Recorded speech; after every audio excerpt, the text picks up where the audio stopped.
The opening shots of a trade war. Trade wars rarely begin with explosions or armies. They begin with spreadsheets, policy papers, and speeches that sound technical but carry enormous consequences. The US-India tariff war did not start with a single dramatic moment. Instead, it emerged slowly, through a series of decisions that reshaped how two of the world's largest democracies traded with each other. For decades, the United States and India described their relationship as a natural partnership.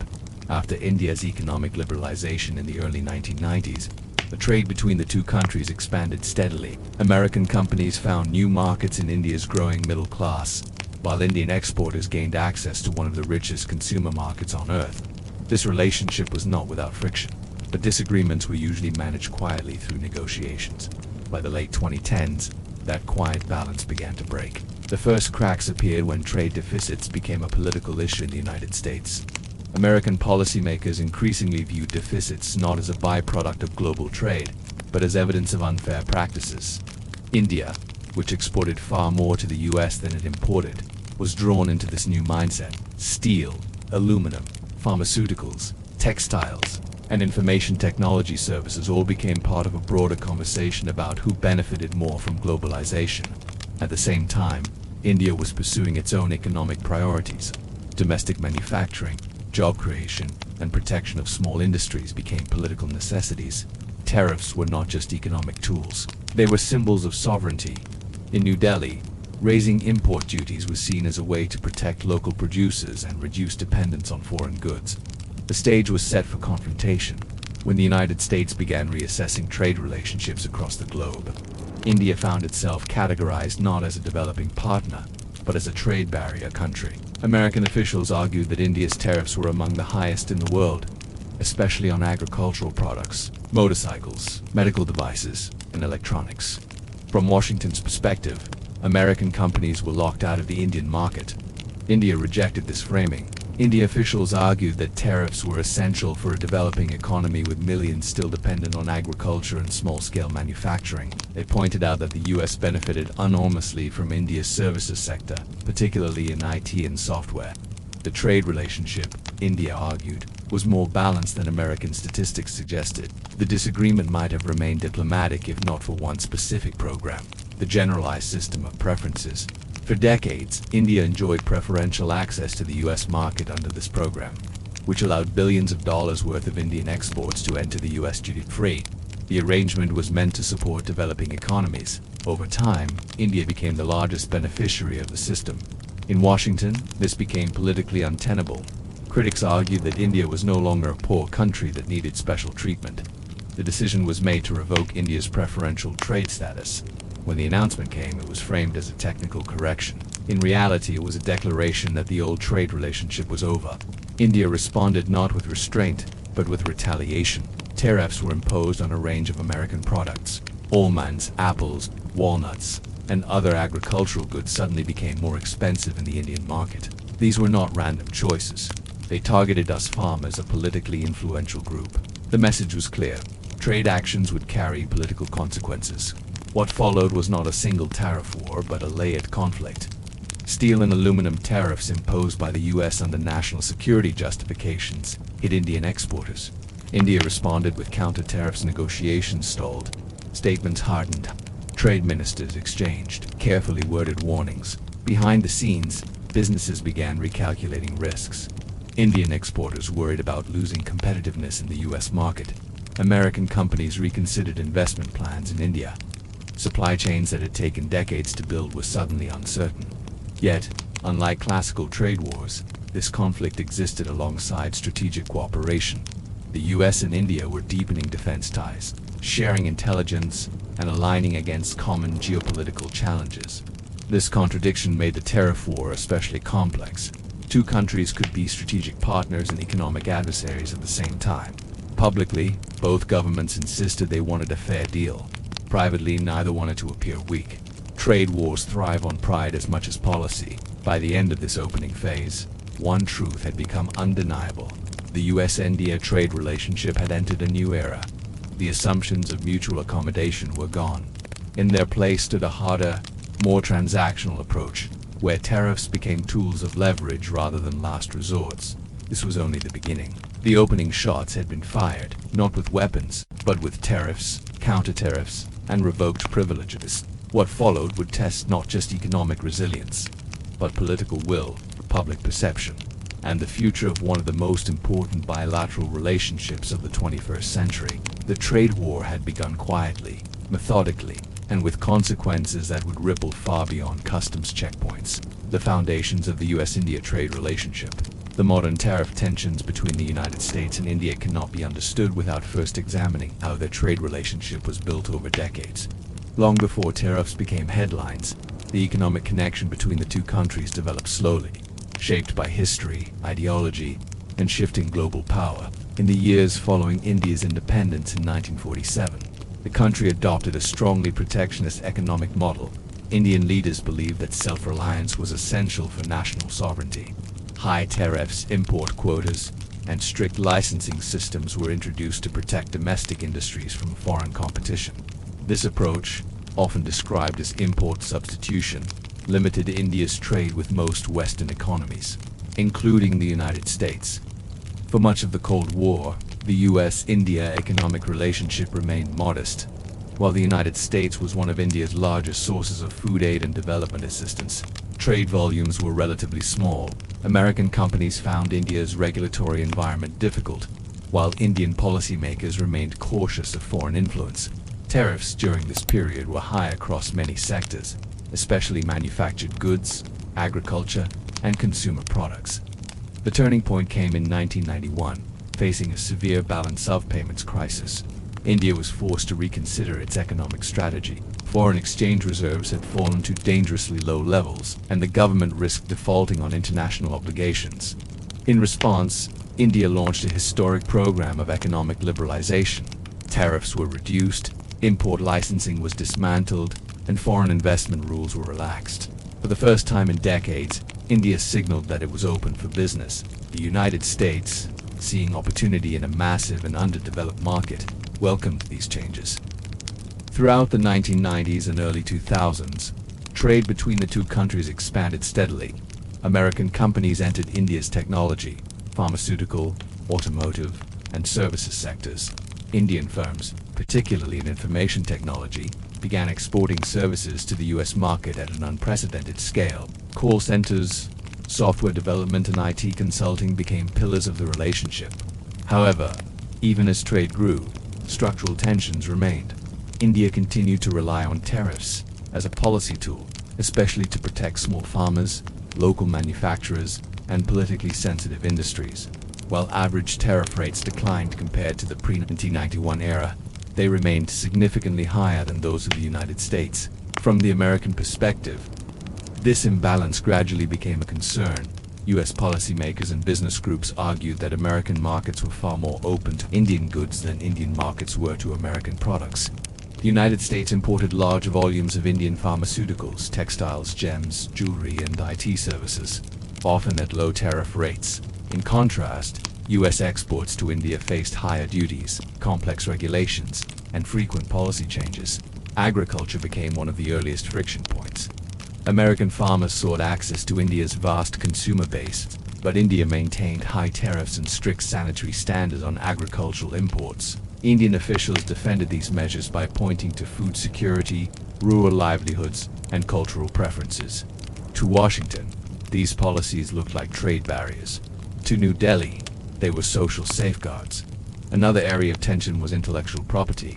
US companies, particularly in pharmaceuticals and technology, argued that India's patent laws and pricing controls harmed innovation. India, on the other hand, emphasized affordability and public health, especially for life-saving medicines. Tariffs were only one part of a broader dispute over how trade rules should balance profit and access. By the mid-2000s, the relationship was described as a strategic partnership, but economically it remained uneven. Trade volumes grew, yet mistrust simmered beneath the surface. India was cautious about opening its markets too quickly, while the United States grew increasingly vocal about what it saw as unfair trade practices. The global financial crisis of 2008 added another layer of complexity. As economies slowed worldwide, both countries became more sensitive to domestic political pressures. Protecting jobs and industries gained renewed importance. Although India avoided large-scale protectionism during this period, it became more assertive in using tariffs and regulatory tools to manage imports. At the same time, India's trade surplus with the United States began to widen. Year after year, India exported more to the US than it imported. For American trade hawks, this imbalance became a symbol of deeper structural problems. They argued that tariffs and non-tariff barriers in India distorted trade flows and disadvantaged American producers. India countered these claims by pointing out the nature of its exports. Much of India's surplus came from services and labor-intensive goods, areas where it held a natural comparative advantage. Indian officials also noted that US companies benefited enormously from India's skilled workforce, low-cost services, and growing consumer market. Despite these arguments, the stage was being set for conflict. As global trade politics became more confrontational in the 2010s, long-standing grievances that had once been managed quietly through diplomacy began to move into the open. Tariffs, once a technical issue discussed by trade negotiators, were becoming political weapons. The foundations of the US-India tariff war were not laid overnight. They were built slowly, through decades of differing economic philosophies, asymmetric market access, and unresolved disputes. By the time tariffs would dominate headlines, both sides believed they were defending core national interests. This historical background explains why the tariff conflict, when it finally escalated, felt inevitable rather than sudden. The relationship had always carried tension beneath its cooperative surface. What changed was the willingness of both governments to turn those tensions into direct economic confrontation in the next phase. Those underlying issues would collide with a new global trade environment, one defined by nationalism, retaliation, and the belief that tariffs could be used as leverage in a larger strategic game. The modern tariff battlefield takes shape. The early 21st century marked a turning point in global trade. And for India and the United States, it was the moment when cooperation and competition began to overlap in uncomfortable ways. Both nations publicly spoke the language of partnership, democracy, and shared strategic interests. Yet beneath those statements lay growing disagreements over trade rules, market access, and economic sovereignty. Tariffs became one of the clearest expressions of those tensions. By the early 2000s, India's economy was transforming rapidly. Liberalization in the 1990s had opened markets that were once tightly controlled. Foreign investment increased, technology sectors expanded, and India positioned itself as a global hub for services, pharmaceuticals, and manufacturing. The United States, already the world's largest economy, viewed India simultaneously as an opportunity and a challenge. American companies saw a massive consumer market, but American policymakers also worried about trade imbalances, market barriers, and protectionist policies. Tariffs became a focal point because they symbolized deeper disagreements. For India, tariffs were not simply economic tools, they were shields. Decades of colonial exploitation had left a strong belief within Indian policy circles that domestic industries must be protected from being overwhelmed by foreign competition. Agriculture, small-scale manufacturing, and emerging industries were politically sensitive and economically vital. Removing tariffs too quickly risked unemployment, social instability, and dependence on imports. For the United States, tariffs were increasingly framed as evidence of unfair trade. American officials argued that high Indian tariffs on products like motorcycles, electronics, agricultural goods, and medical devices restricted access to a market that was otherwise eager for its products. Over time, these complaints grew louder, especially as trade deficits became a political issue in Washington. The World Trade Organization played a central role during this phase. Both India and the United States were members, and both frequently used the WTO dispute system. India challenged US agricultural subsidies and anti-dumping measures. The United States challenged India's export incentives, domestic content requirements, and tariff structures. Each case reinforced a growing sense that the two countries were aligned strategically but divided economically. As globalization accelerated, American political attitudes toward trade began to shift. Manufacturing job losses, rising imports, and economic inequality fueled public frustration. Trade agreements that were once celebrated became controversial. India, with its complex tariff system and strong domestic protections, increasingly found itself cited as an example of a difficult trading partner. India, meanwhile, viewed many US trade demands as intrusive. Washington pushed for lower tariffs, stronger intellectual property protections, and greater market openness.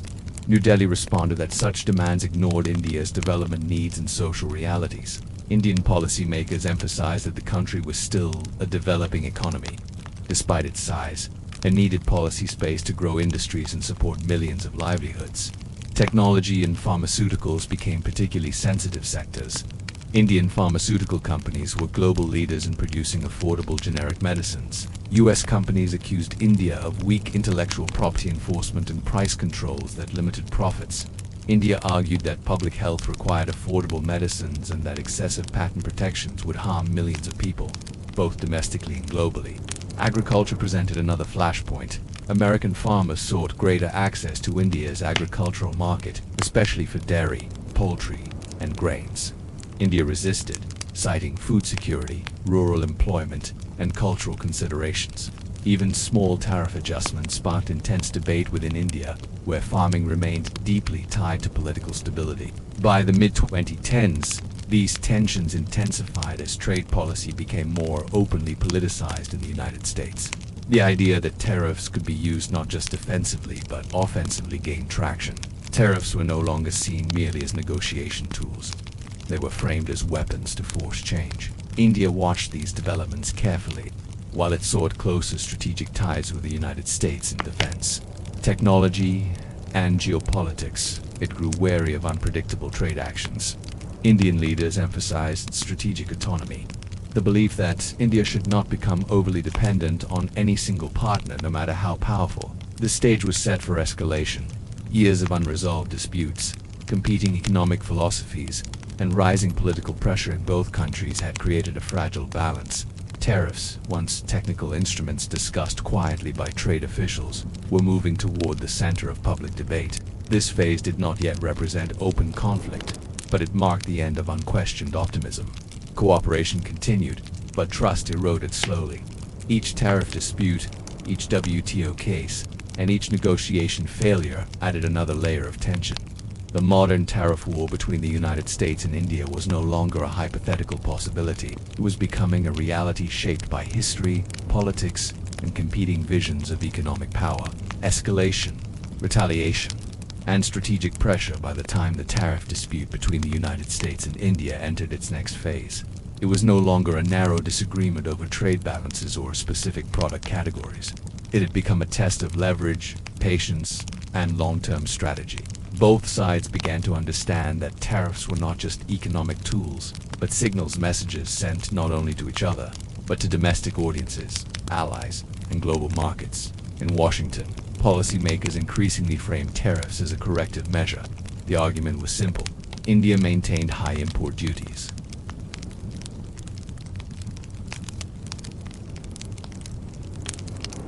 Tariffs, therefore, were portrayed as pressure tactics designed to bring India back to the negotiating table and force structural reforms. This framing resonated with certain political groups.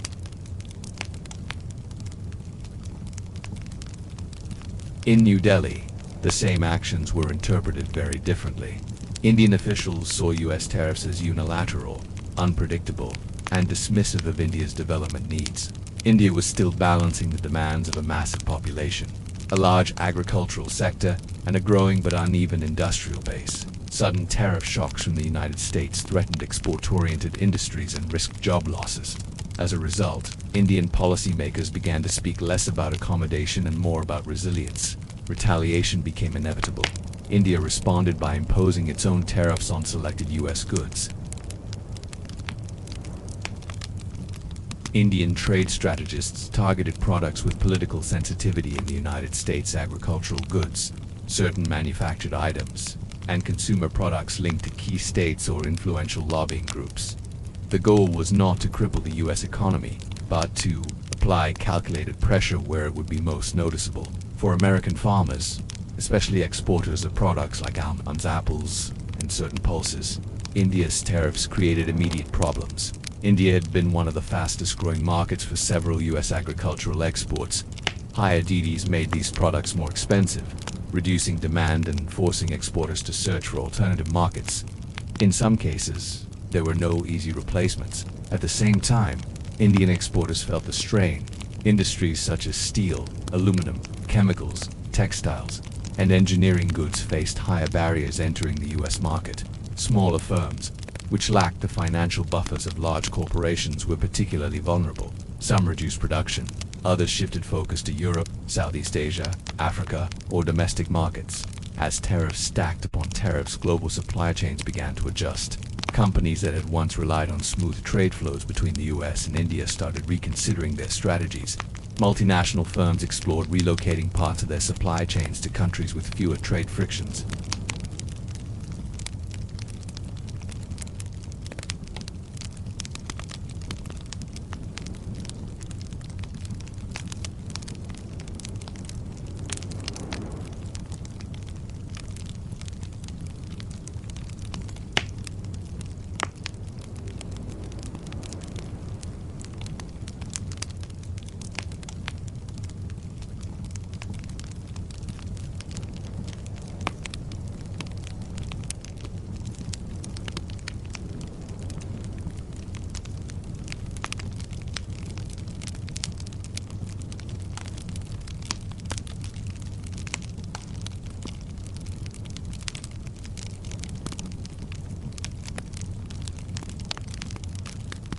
The United States emphasized market access, regulatory transparency, and reciprocity. One of the most sensitive issues during this phase was market access for agricultural and medical products. US companies argued that Indian standards, price controls, and approval processes unfairly restricted entry. India countered that these measures were necessary to protect public health, farmers, and consumers. Neither side wanted to appear weak, especially under domestic political scrutiny. Public opinion played a growing role. In the United States, tariffs were increasingly discussed in terms of jobs, fairness, and national strength. In India, the narrative leaned toward economic sovereignty and resistance to external pressure. Media coverage in both countries amplified these themes, sometimes simplifying complex trade issues into nationalist talking points. As months passed, the costs of escalation became clearer. Tariffs raised prices for consumers. They disrupted businesses that depended on cross-border trade. They introduced uncertainty into long-term planning. Yet, backing down also carried political risks. Any concession could be framed as surrender. By the end of this phase, the US-India tariff war had evolved into something deeper than a dispute over numbers on a customs schedule. It had become a negotiation over rules, power, and the future shape of the bilateral economic relationship. Both sides understood that tariffs alone could not deliver a decisive victory. What mattered now was endurance, leverage, and the ability to redefine the terms of engagement. The conflict was no longer just about trade. It was about who would set the rules in an increasingly fragmented global economy and how much each side was willing to endure to defend its position. Winners, losers, and the hidden costs. By the time the tariff war between the United States and India had moved beyond speeches and press releases, its real effects were no longer theoretical. They showed up quietly, unevenly, and often far away from the negotiating tables. Tariffs did not fall evenly on nations. They fell on industries, companies, workers, and consumers, each absorbing pressure in different ways. Some adapted, some benefited, others simply endured. In the United States, the immediate narrative focused on protection. Steel and aluminum producers welcomed higher tariffs as a shield against cheaper imports. For a time, domestic prices rose, and certain manufacturers reported improved margins. Factories that had struggled against global competition found breathing room. Politically, this created visible wins that could be pointed to as proof that tariffs worked. But downstream industries told a different story.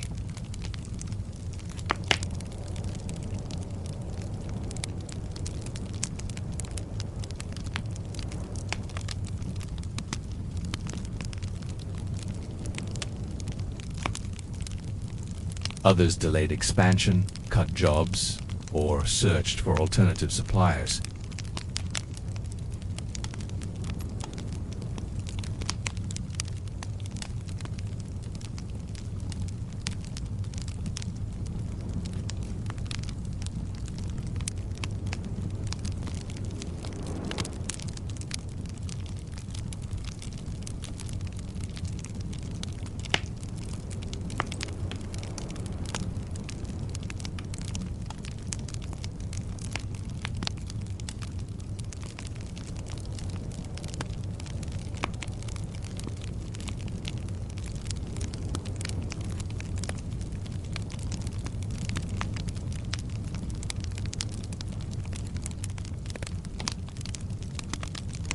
Prices crept upward on cars, electronics, household goods, and food products.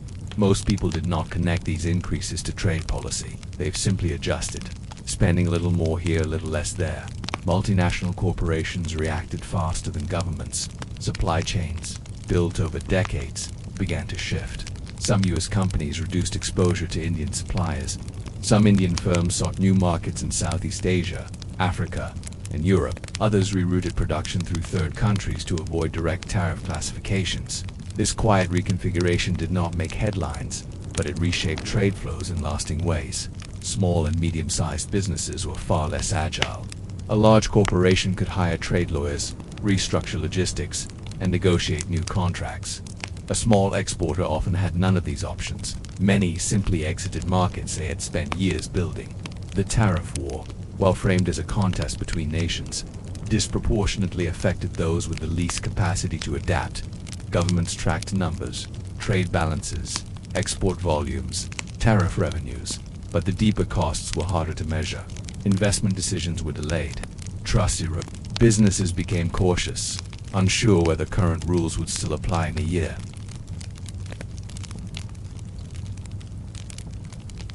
Politically, both sides claimed resilience. U.S. officials pointed to reduced trade deficits and stronger negotiating leverage. Indian leaders emphasized self-reliance, domestic production, and diversification away from dependence on any single market. Each narrative contained truth, but neither told the full story.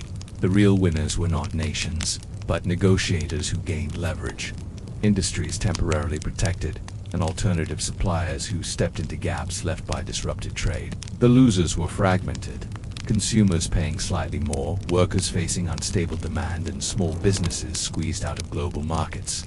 As the tariff war matured, it became clear that its impact was not dramatic collapse or sudden victory.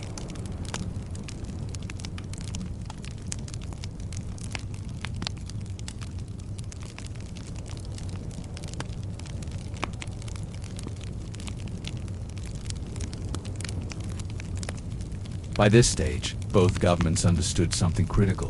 Tariffs could signal strength and force conversations.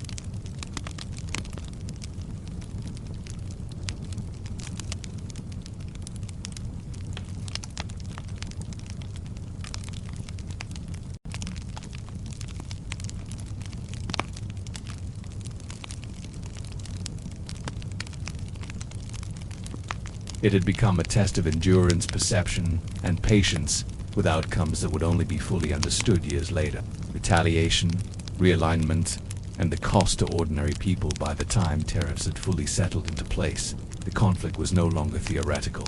It was no longer about policy papers, press briefings, or abstract percentages. It was now being felt in factories, ports, farms, offices, and homes. What had begun as a strategic disagreement between governments had turned into a lived economic reality for millions of people on both sides of the world. In India, exporters were among the first to feel the impact. Sectors that relied heavily on access to the U.S. market began to experience sudden uncertainty. Orders that had once been routine were delayed, renegotiated, or quietly cancelled. American buyers, facing higher landed costs because of tariffs, started looking for alternatives. Some shifted to suppliers in Vietnam, Bangladesh, or Mexico. Others simply reduced volumes, waiting to see how the situation would evolve.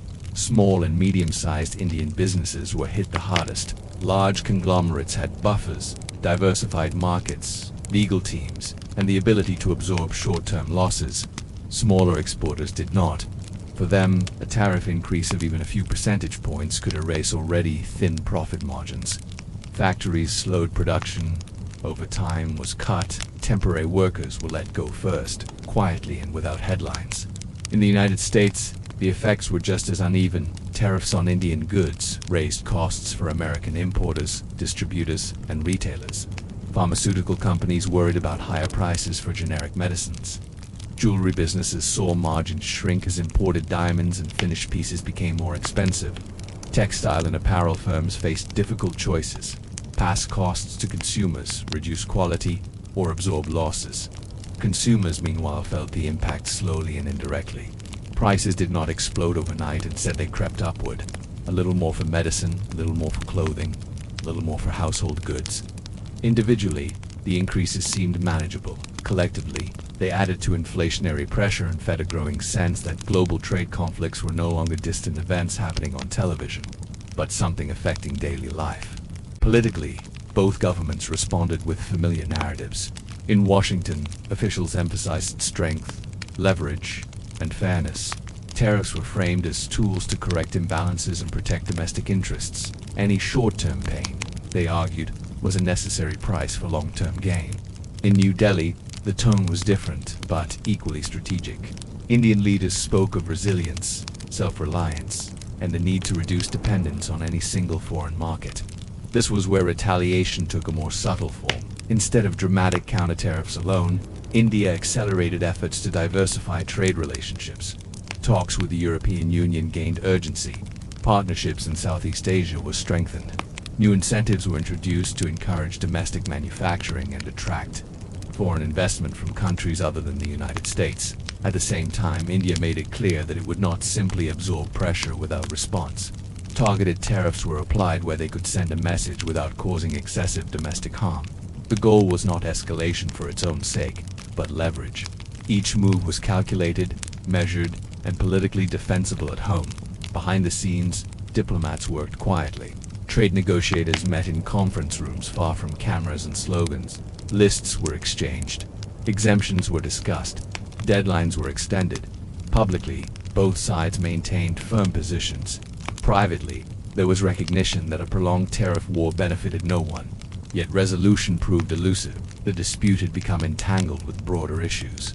Technology access, digital taxes, intellectual property, immigration policy, and geopolitical alignment. Tariffs were no longer just about trade balances. They had become symbols of sovereignty, pride, and strategic independence. For workers, this complexity offered little comfort. An Indian factory worker laid off due to falling export orders did not experience the dispute as a matter of global strategy. It was a missed paycheck, a delayed rent payment, a child pulled out of a private school. In the United States, a small business owner paying more for imported inputs did not think in terms of national leverage. They thought about survival. The media on both sides played its role. Headlines simplified the conflict into winners and losers, heroes and villains. Nuance was rare. The idea that both countries could be simultaneously right and wrong did not fit neatly into sides. Public opinion hardened, shaped by selective facts and emotional narratives. As months passed, fatigue set in. Businesses adapted where they could. Supply chains were adjusted. Contracts were rewritten. Some damage became permanent. Relationships that had taken decades to build were weakened, sometimes irreversibly. Trust, once lost, proved difficult to restore. Yet, even amid tension, interdependence remained. The United States and India continued to rely on each other in countless ways. Defense, cooperation, technology partnerships, education, and people-to-people ties. Students still crossed oceans. Engineers still collaborated. Companies still invested, cautiously but persistently. This contradiction defined a tariff war at this stage. Conflict and cooperation existed side by side.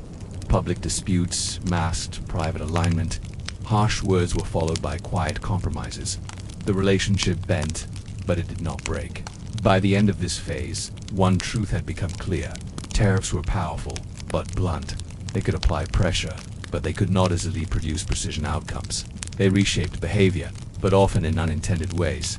And while governments could claim strategic victories, ordinary people bore much of the cost. The tariff war had entered a new chapter, one less about immediate shock and more about long-term adjustment. The question was no longer whether the conflict would hurt, but how deeply and for how long. Negotiations, deadlocks, and quiet compromises. By the time the tariff war entered this stage, both the United States and India had learned an uncomfortable lesson. Escalation was easy, resolution was not.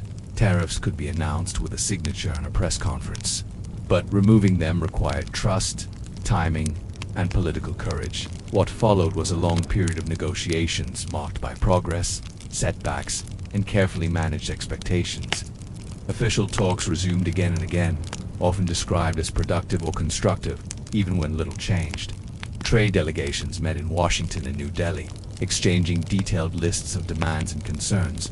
The United States pushed for lower tariffs on industrial goods, improved access for agricultural products, and changes to India's regulatory environment. India countered with requests for restored trade preferences, eased restrictions on skilled worker visas, and recognition of its development status. These talks rarely moved in straight lines. A small breakthrough in one area was often offset by disagreement in another. Progress on market access stalled over pricing controls. Discussions on tariffs became entangled with digital taxes and data localization rules. Each side guarded its red lines carefully, knowing that domestic political backlash could follow any perceived concession. Publicly, both governments maintained firm positions. Leaders spoke of national interest, fairness, and strength. Neither side wanted to appear as though it was backing down under pressure.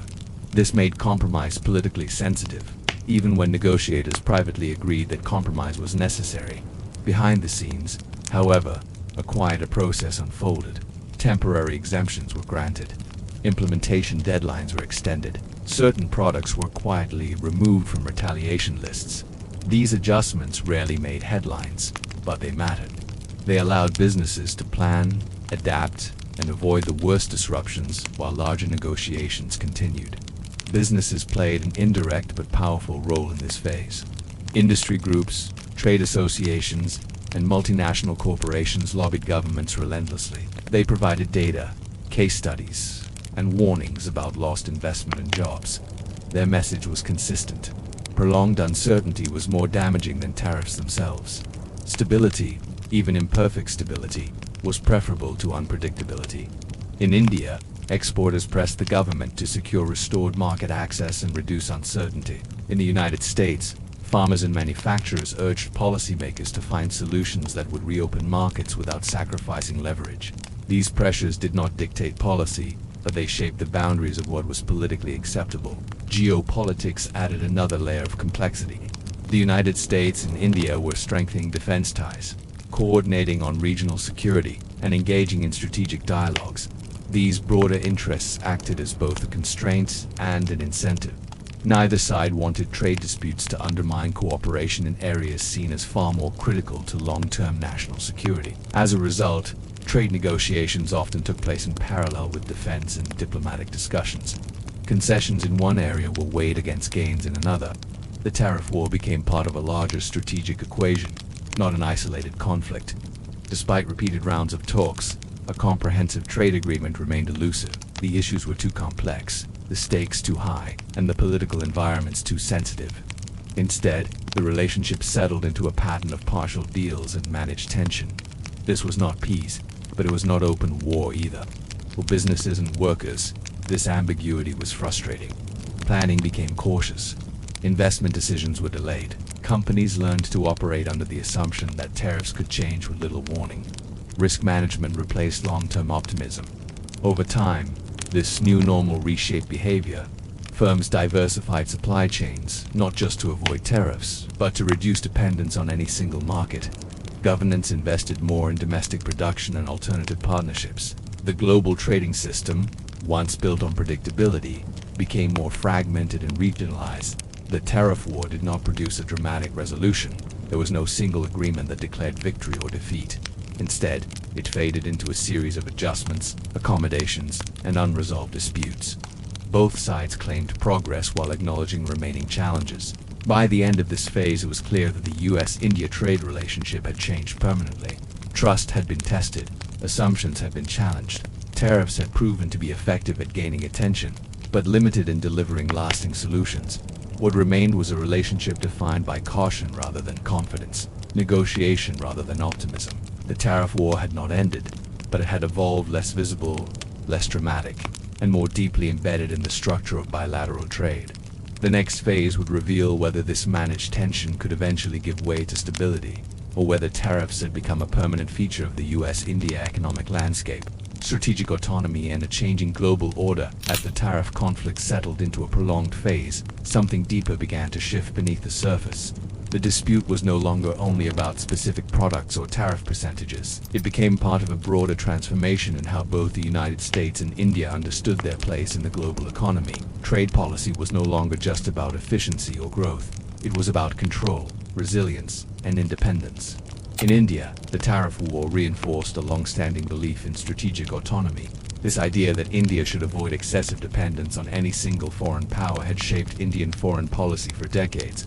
Now it was being applied more aggressively to economics. Trade disruptions, sudden policy changes, and geopolitical uncertainty all strengthened the argument that India needed to build internal capacity, even if that meant higher short-term costs. Domestic manufacturing took on renewed political importance. Policies encouraging local production were framed not only as economic development tools but as national security measures. Reducing reliance on imported goods, especially in sensitive sectors such as electronics, pharmaceuticals, and defense-related technologies, became a stated priority. Tariffs, once defensive, were increasingly justified as instruments of long-term resilience. This shift had consequences. Domestic producers gained protection and incentives, but consumers faced higher prices. Efficiency sometimes gave way to redundancy. Critics warned that excessive protection could slow innovation and isolate Indian firms from global competition. Supporters countered that vulnerability was a greater risk than inefficiency. The tariff war had hardened these positions. In the United States, a parallel but distinct evolution was taking place. Trade policy moved away from the assumption that open markets automatically produced stability. Instead, economic interdependence was viewed with suspicion. Supply chain disruptions, geopolitical rivalries, and strategic competition all fed into a reassessment of globalization itself. India was not the primary target of this shift, but it was affected by it. American policymakers increasingly favored trusted partners and secure supply chains. Trade was evaluated not only on price and quality, but on political alignment and strategic reliability.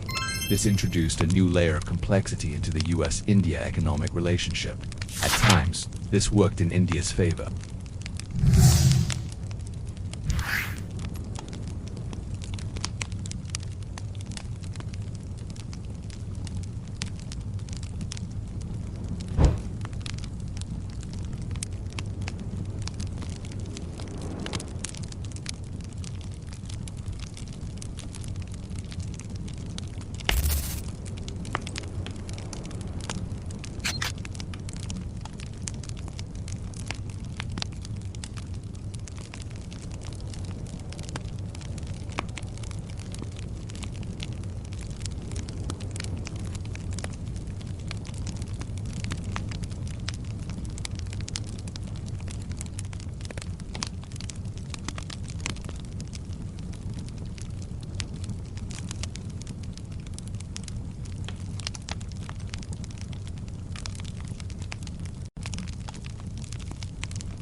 Businesses adapted by building flexibility into their operations.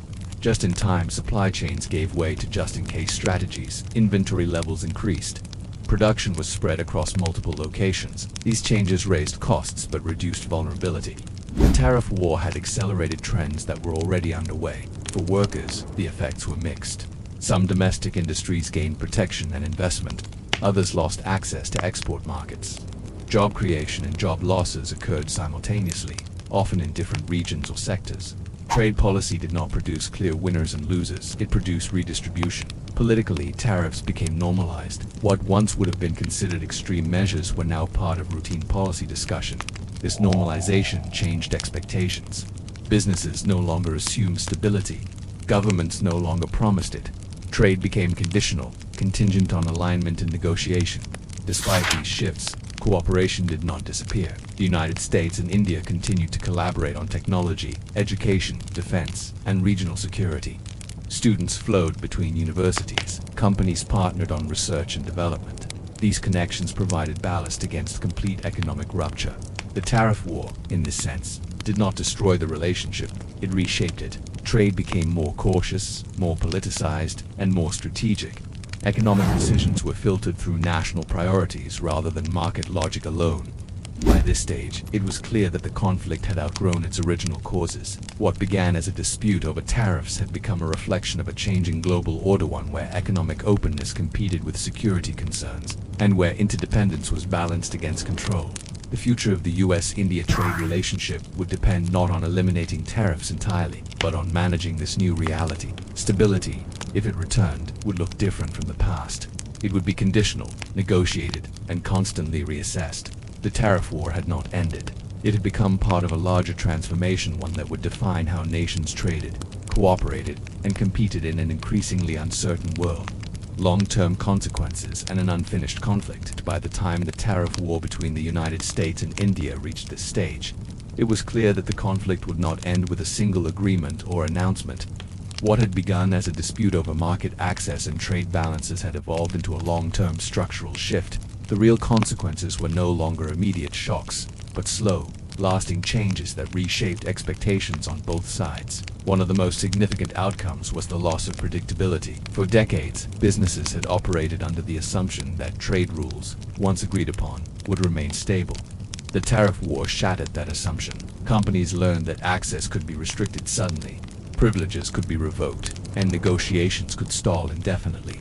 This uncertainty became a permanent factor in decision-making in India. Exporters adjusted their strategies accordingly. Dependence on the U.S. market was gradually reduced. Firms that once focused heavily on American buyers began exploring alternatives more seriously. Southeast Asia, the Middle East, Africa, and parts of Europe gained importance. This diversification was not always efficient or profitable, but it reduced vulnerability. India's trade strategy became broader, more cautious, and less reliant on any single partner. The United States experienced a similar shift. Importers and manufacturers reconsidered sourcing patterns. While India remained an important supplier, it was no longer treated as a guaranteed one. Companies balanced cost savings against political risk. Some chose to pay more for stability. Others invested in domestic production despite higher expenses. Trade efficiency gave way to trade resilience. Policy institutions also changed behavior. Trade ministries, customs authorities, and regulatory agencies on both sides began operating with heightened sensitivity to political signals. Decisions once handled quietly by technical experts now required political approval. Trade policy became more centralized, more visible, and more closely tied to national narratives. For workers, these changes unfolded quietly. Jobs were not lost or gained all at once. Instead, employment patterns shifted gradually. Some export-oriented roles declined. Others emerged in protected or newly encouraged sectors. Retraining, relocation, and informal employment became more common responses than dramatic layoffs. The human cost of the tariff war was dispersed, making it harder to see, but no less real. Diplomatically, the conflict left a residue of caution. Even when tensions eased, trust did not fully return. Each side remembered how quickly benefits could be withdrawn. Negotiators approached new discussions with skepticism, preparing contingency plans rather than assuming goodwill. Cooperation continued, but optimism was restrained. At the same time, the tariff war influenced how both countries approached other trade relationships. India became more selective in offering concessions, wary of giving up policy space to isolate. The United States applied greater scrutiny to preferential arrangements, emphasizing reciprocity and enforcement. Lessons learned from this conflict shaped broader trade strategies. Global markets absorbed these changes as well. Investors factored trade risk into valuations. Supply chain diversification became a standard expectation rather than an exception. The idea that globalization would naturally deepen and stabilize over time lost credibility. Fragmentation became an accepted possibility. Despite all this, the US-India economic relationship did not collapse.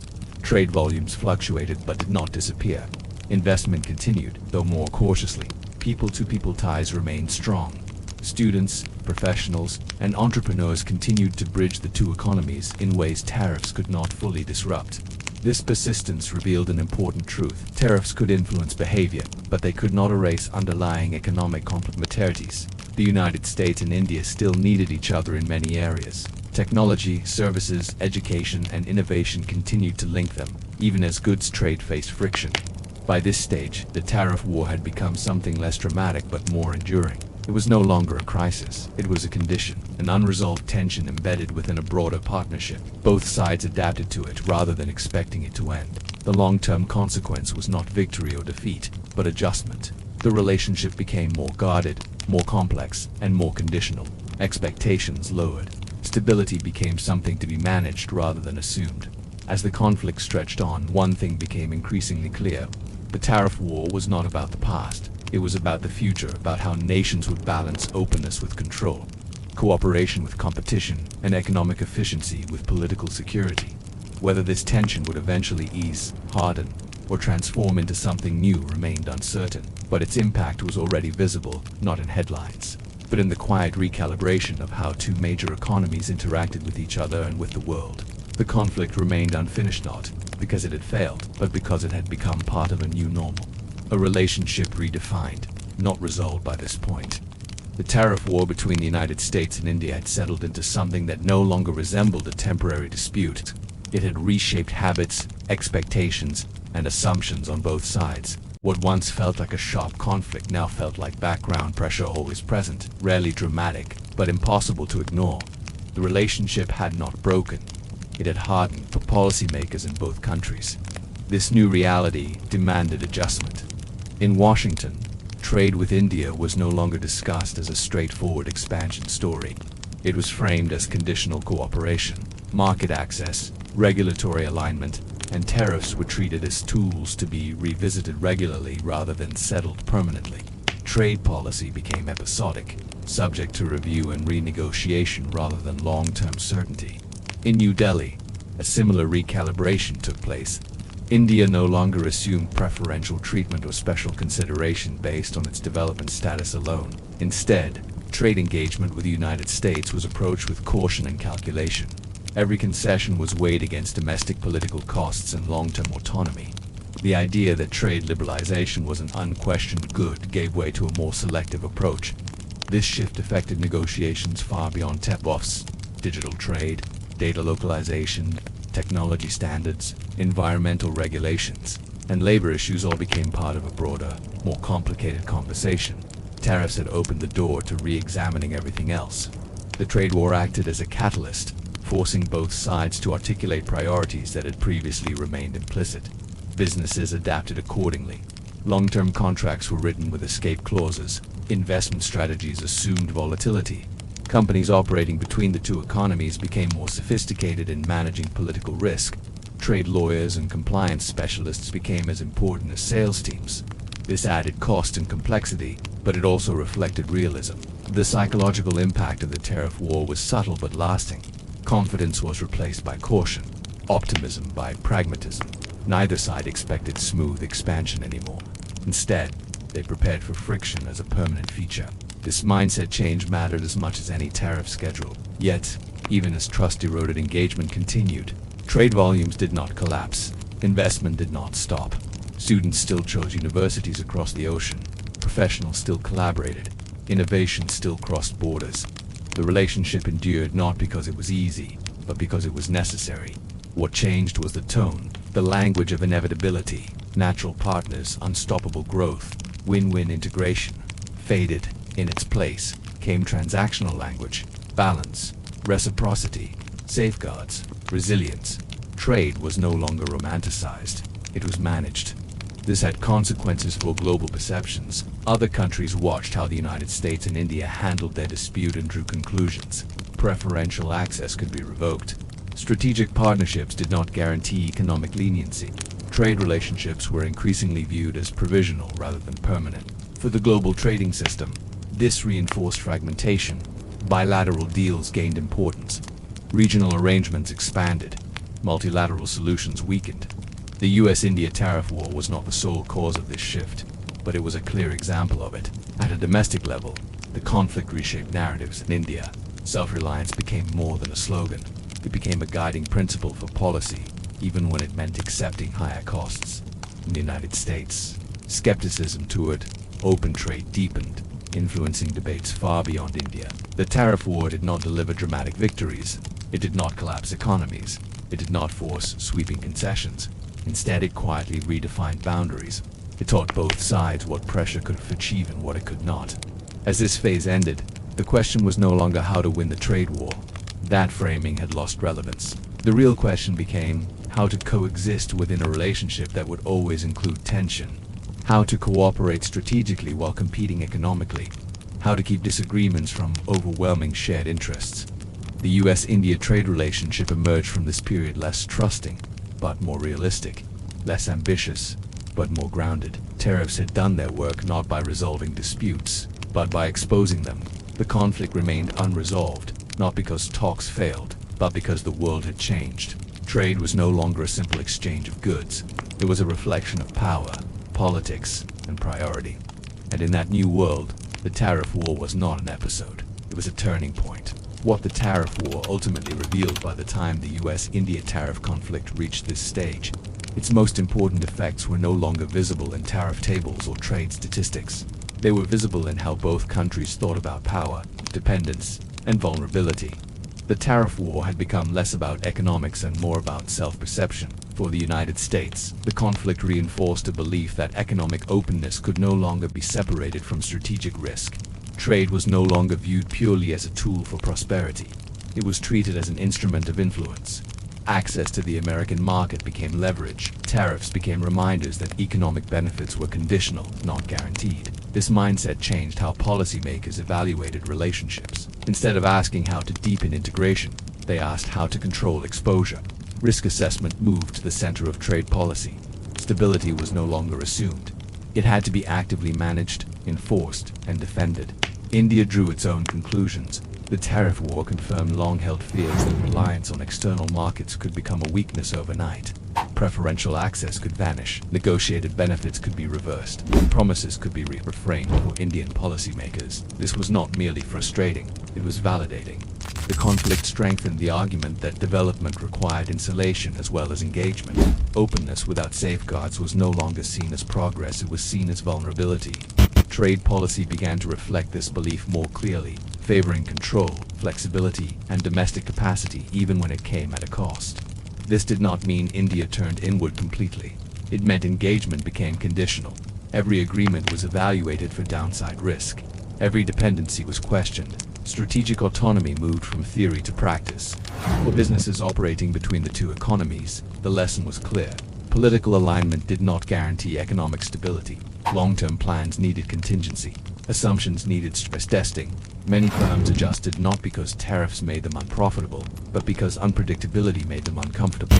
This discomfort reshaped investment flows. Capital became more cautious. Expansion slowed. Firms favored incremental growth over bold bets. The tariff war taught markets that geopolitical friction could reach into everyday commerce with little warning. Workers experienced this shift indirectly. Fewer dramatic layoffs, more quiet adjustments. Hiring slowed, contract work increased, career paths became less linear.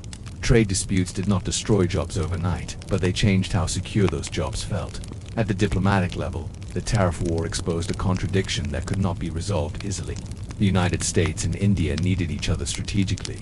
They shared concerns about regional stability, security, and global influence. Yet economically, they no longer trusted each other fully. This tension forced both sides to compartmentalize.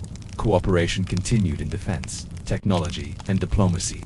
Competition intensified in trade, regulation, and market access. The relationship became segmented rather than unified. Public narratives struggled to keep up with this complexity. Simplified stories of rivalry or partnership failed to capture reality. The truth sat uncomfortably in between. The tariff war was neither a collapse nor a success. It was an adjustment. Globally, the conflict reinforced a broader lesson. Trade relationships were no longer anchored solely in rules. They were shaped by power dynamics, domestic politics, and strategic calculation. The era of assuming that economic integration would automatically produce harmony was fading. The US-India tariff war did not invent this shift. It reflected it. By this stage, few expected a clean resolution. The question was not when tariffs would be removed, but how often they would be revised. Stability meant predictability with intention, not the absence of disagreement. The conflict had matured into something quieter, deeper, and more structural. It was no longer fought loudly, it was managed. And in that management lay the real outcome of the tariff war. It forced both nations to confront uncomfortable truths about dependence, power, and the limits of cooperation in a changing world. The trade war did not end. It became a lesson. The US-India tariff war did not end with a treaty, a ceremony, or a decisive victory. There was no moment where both sides declared peace and returned to the old assumptions of open markets and steady trust. Instead, the conflict dissolved quietly into routine. Tariffs remained, some reduced, some adjusted, some replaced by new rules. Negotiations continued, paused, resumed, and paused again. What changed most was not policy, but expectation. Both governments came to accept that economic relationships in the modern world are rarely stable for long. Trade was no longer something to be settled once and forgotten. It became something to be constantly managed, revisited, and defended. In this sense, the tariff war did not fail. It accomplished exactly what modern trade conflicts tend to accomplish. It reset the terms of engagement. For the United States, the conflict reinforced the idea that access to its market is a form of power. Preferential treatment would be conditional. Reciprocity would be demanded. Enforcement would matter more than promises. Trade policy became less about expansion and more about leverage. India was not singled out in this shift, but it was one of the clearest examples of it. For India, the tariff war confirmed that no external partnership could substitute for domestic capacity. Trade openness without control was no longer acceptable. Self-reliance became more than a slogan. It became a guiding principle, shaping tariffs, investment rules, and industrial policy. Engagement with the United States continued, but with sharper boundaries and fewer illusions. Businesses adapted to this reality faster than governments. They stopped expecting permanence. They built flexibility into contracts, diversified suppliers, and accepted higher costs in exchange for lower risk. The global economy became less efficient, but more resilient. That trade-off, once unthinkable, became normal. For workers and consumers, the change was quieter but persistent. Prices adjusted, jobs shifted. Stability felt less certain. The tariff war did not devastate lives in a single blow, but it altered the background conditions of economic life. The sense that global trade was a reliable engine of growth weakened. Perhaps the most important outcome of the US-India tariff war was what it revealed about the future. Economic relationships would increasingly reflect political alignment, strategic trust, and domestic priorities. Rules would matter, but power would matter more. Cooperation would continue, but always alongside competition. The idea that two nations could be deep strategic partners and intense economic negotiators at the same time became normalized. The contradiction no longer seemed temporary. It became the model. In the end, the tariff war did not create hostility.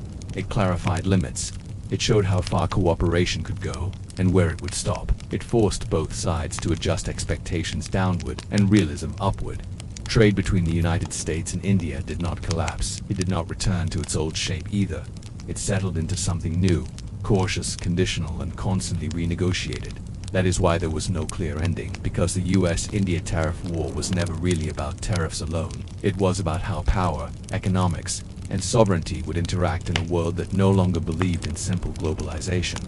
The conflict faded from headlines, but its logic remained. And in that sense, the tariff war did not end. It became the way things work.